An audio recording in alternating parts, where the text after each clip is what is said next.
અને સુરતના ટેક્સટાઇલ માર્કેટમાં લાગેલી ભીષણ આગમાં વેપારીઓને કરોડો રૂપિયાનું નુકસાન ગયું। હવે આ નુકસાન સહાય ચૂકવવાની માંગ ઉઠી છે। ધારાસભ્ય કુમાર કાનાણીએ મુખ્યમંત્રીને પત્ર લખ્યો છે કે વેપારીઓને થયેલા નુકસાનમાં સહાય આપવામાં આવે।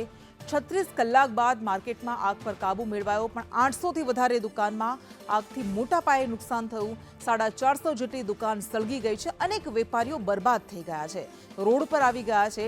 વેપારીઓનો સુરત અને રાજ્યના વિકાસમાં સિંહ ફાળો છે, ત્યારે તેમને મદદ કરવી જોઈએ।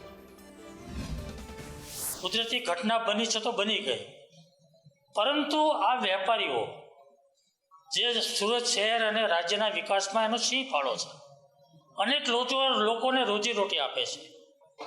જ્યારે આવા લોકો જે આર્થિક રીતે બરબાદ થઈ ગયા છે, રોડ પર આવી ગયા છે, એ ફરીવાર ધંધાની અંદર, વેપારની અંદર ઊભા થાય અને ફરીવાર પોતાનો ધંધો શરૂ કરી શકે, એ માટે સરકારે કંઈક વિચારવું જોઈએ એવું મારું માનવું છે।